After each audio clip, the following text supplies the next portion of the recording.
El estudio de las propiedades químicas de los glúcidos ha permitido determinar que estas sustancias no se presentan en la realidad tan solo como estructuras de cadena abierta, es decir, de la forma tradicional en que venimos representándolas hasta el momento. La realidad es que los glúcidos, cada uno de los glúcidos, estamos hablando de los monosacáridos, se presentan en un equilibrio entre su forma de cadena abierta y su forma de cadena cerrada. Esto que escribí aquí a la derecha es la estructura de la glucosa en su forma de cadena cerrada. Vamos a mirar un poco las diferencias. Desaparece el grupo aldehído en la forma de cadena cerrada, se transforma en un alcohol, podríamos pensarlo como una reducción del grupo aldehído al grupo alcohólico, pero también desaparece el grupo funcional oxidrilo del carbono 5, que va a establecer un puente entre el carbono 1 y el carbono 5. Acá es donde está la cadena cerrada. En la realidad se ha podido determinar que este equilibrio entre ambas formas se da en una presencia del 1% en la cadena abierta y del 99% en la forma de cadena cerrada. Ambas estructuras permiten explicar distintas propiedades químicas de los monosacáridos. Por ejemplo, que exista en equilibrio, aunque sea muy baja proporción, la forma de cadena abierta, es lo que permite explicar que los monosacáridos den reacciones positivas de Fehling y de Tollens. Y por ejemplo, la forma de cadena cerrada explica con qué facilidad puede la glucosa o cualquier otro de los monosacáridos adicionar una molécula de alcohol para producir lo que se denomina hemiacetal y agua, que no es una reacción que vayamos a desarrollar. Cuando el glúcido de cadena abierta establece el equilibrio con el glúcido de cadena cerrada, fíjense que había mencionado que se elimina el grupo funcional aldehído para formar el grupo oxidrilo en carbono 1. Este grupo oxidrilo puede tomar orientación respecto de la cadena carbonada. Como escribí debajo, acá escribí el oxidrilo hacia la izquierda de la cadena carbonada y en este caso a la derecha de la cadena carbonada. Según cómo se ubique este oxidrilo del carbono 1 respecto de la cadena carbonada, es el nombre que va a recibir este glúcido. Cada uno de los dos va a tener distinto nombre. Cuando el grupo funcional oxidrilo de carbono 1 en la estructura de cadena cerrada se ubique a la derecha de la cadena carbonada, va a recibir el nombre de alfa-glucosa, para indicar entonces que el grupo funcional oxidrilo del carbono 1 está a la derecha. Cuando esté a la izquierda, se va a llamar beta-glucosa. Y nos está indicando que el grupo oxidrilo está a la izquierda. Beta-glucosa y alfa-glucosa entre sí, obviamente, son isómeros. Y específicamente son anómeros. ¿Cuándo dos glúcidos son anómeros? Obviamente cuando tienen la misma fórmula molecular, por eso son isómeros, son compuestos diferentes que corresponden a la misma sustancia, en este caso la glucosa, pero que se diferencian en la ubicación o en la orientación espacial del grupo oxidrilo en lo que se denomina carbono anomérico. ¿Qué es el carbono anomérico? Simplemente es el carbono que en la forma de cadena abierta tenía el grupo funcional aldehído, es decir, el carbono 1. Este va a ser el carbono anomérico. La forma más adecuada de representar estos glúcidos no es estas estructuras semidesarrolladas que venimos trabajando desde siempre. Para representar a los glúcidos se utilizan las fórmulas de Haworth o hay otras estructuras que se llaman conformacionales o de silla que pueden llegar a ver en estudios superiores. Vamos a centrarnos en las fórmulas de Haworth. Las fórmulas de Haworth lo que tienen en cuenta es un hecho experimentalmente determinado donde se ha encontrado que la distancia, la separación entre átomos de carbono y átomos de carbono con oxígeno es la misma o es prácticamente igual. ¿A qué me refiero? Fíjense que acá yo utilicé los renglones para hacerlo de forma más correcta, representé la distancia carbono-carbono con el guión correspondiente al enlace covalente simple y utilicé esta distancia que no tengo idea de cuánto es, pero será de un poco más de 1 centímetro. Sin embargo, el enlace carbono-oxígeno del puente, no cualquier carbono-oxígeno, del puente, claramente ustedes acá están viendo que yo utilicé un segmento mucho más grande, ¿sí? Mucho más extenso. Eso es lo que no corresponde con lo que se ha podido determinar experimentalmente. Entonces, la forma de representar a los glúcidos según las fórmulas de Haworth implica respetar la distancia carbono-carbono y carbono-oxígeno. Si yo quiero representar simplemente la cadena carbonada, voy a hacer lo siguiente.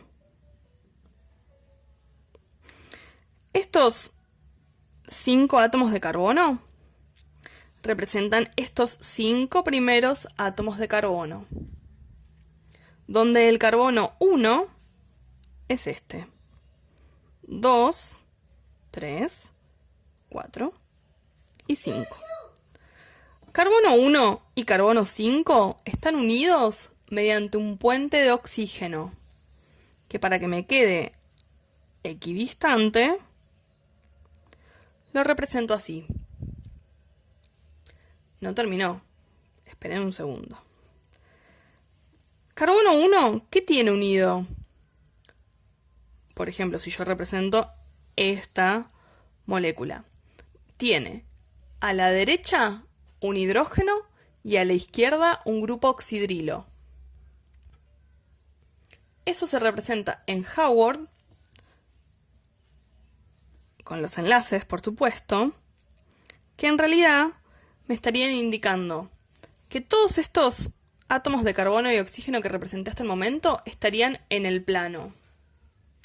Y luego, un átomo estaría hacia arriba y otro hacia abajo de esta estructura cíclica, que es un hexágono. El hidrógeno estaría hacia abajo y el grupo oxidrilo hacia arriba, porque en la regla, para escribir las fórmulas de Haworth, lo que está en la fórmula de cadena cerrada hacia la derecha, en Haworth se representa hacia abajo, y lo que está representado hacia la izquierda de la cadena carbonada en la forma cíclica o cerrada, se representa hacia arriba. Entonces, si acá yo tengo el hidrógeno hacia la derecha, lo represento para abajo. Si tengo el grupo oxidrilo hacia la izquierda, lo represento hacia arriba. En carbono 1. ¿Qué pasa en carbono 2? Tengo el grupo oxidrilo a la derecha, entonces va hacia abajo. Y el hidrógeno correspondiente hacia arriba. En carbono 3, el grupo oxidrilo está hacia la izquierda, entonces va hacia arriba. Y el hidrógeno hacia abajo. En carbono 4, el grupo oxidrilo está a la derecha, entonces va hacia abajo. Y el hidrógeno hacia arriba. Carbono 5 no tiene grupo oxidrilo, pero tiene unido el carbono 6, que se representa siempre hacia arriba. Ustedes lo ven así y dicen, ¡qué horror! ¡Qué difícil! Sin embargo, esto todavía se simplifica más. Representamos un hexágono, representamos el átomo de oxígeno, que es el único que escribimos.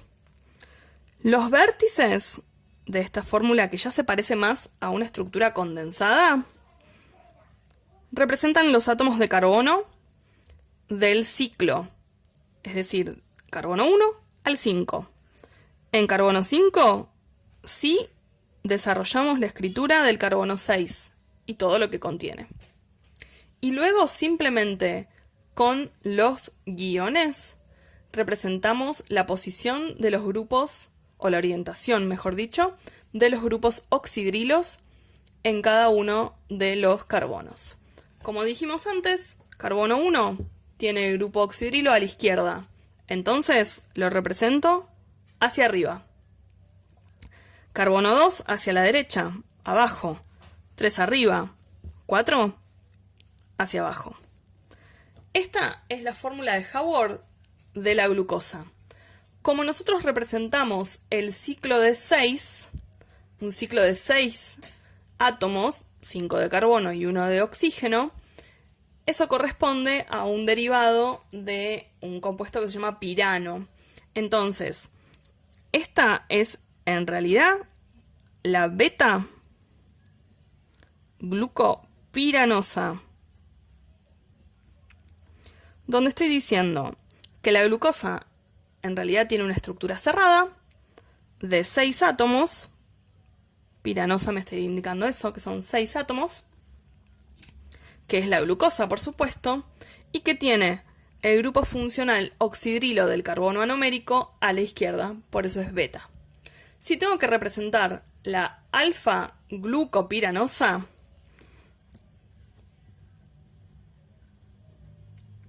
no voy a hacer todo el desarrollo. Simplemente vamos a hacer un hexágono. Representamos el carbono 6. Representamos el átomo de oxígeno puente. Y empezamos. Grupo funcional oxidrilo a la derecha. Entonces, hacia abajo. Carbono 2 hacia abajo. Carbono 3 hacia arriba. Carbono 4 hacia abajo. Esta es la alfa-glucopiranosa. Los glúcidos también pueden hacer ciclos de 5 átomos en total. Esto implica que cuando nosotros escribimos la forma cíclica o de cadena cerrada, donde el carbono anomérico puede tener la ubicación del grupo oxidrilo hacia cualquiera de los lados, pero se establece un ciclo entre el carbono 1 y el carbono 4 para dar un total de 5 átomos en el ciclo. Carbono 5 en este caso no interviene de la formación de la cadena cerrada. El objetivo de esto es cómo representar, según Haworth, el glúcido de cadena cerrada. ¿Sí? Escribimos un pentágono, donde tratamos de respetar las distancias. En el extremo se representa el oxígeno y el carbono 1 va a ser este vértice de ahí. Carbono 2, 3, 4. Carbono 4 lo voy a representar al lado, de nuevo, sin indicar las posiciones. Carbono 4 tiene unido el carbono 5 y el carbono 6.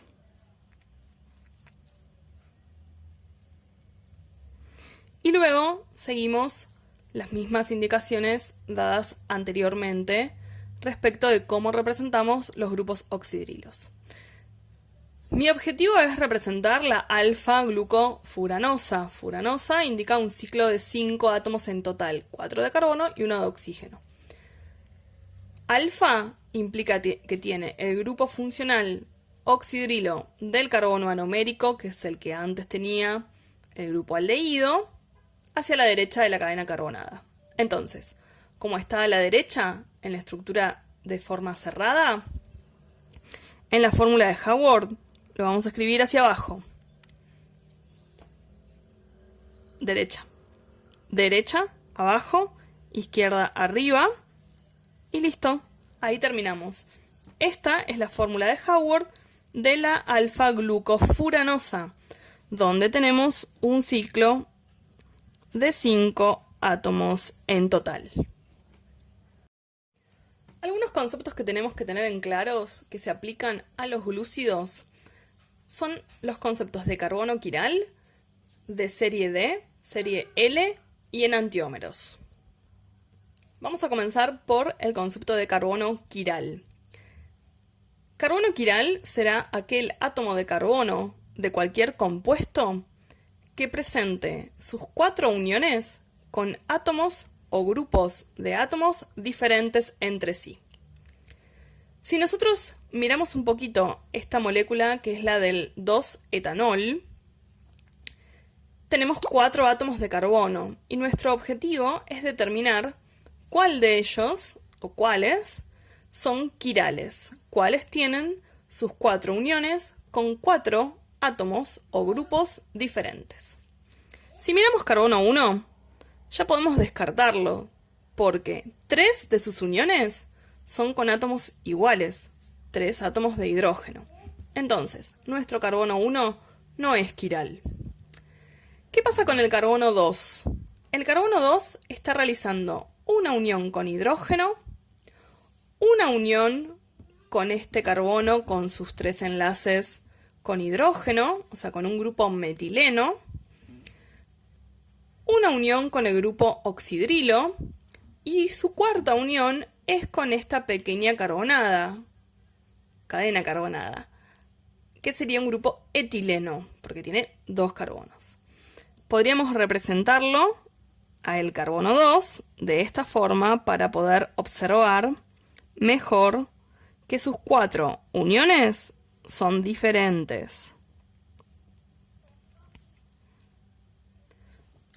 El carbono quiral se lo suele señalar en su estructura con un pequeño asterisco al lado, arriba. Vamos a mirar el resto de la cadena del 2-etanol. Carbono 3 tampoco es quiral, porque 2 de sus uniones son iguales, con átomos de hidrógeno. Y carbono 4 tampoco, por lo que mencionamos en carbono 1. Si queremos aplicar el concepto de carbono quiral a un glúcido, como en este caso la glucosa, tenemos que fijarnos que carbono 1 no es quiral porque ya tiene 2 enlaces con oxígeno, descartado.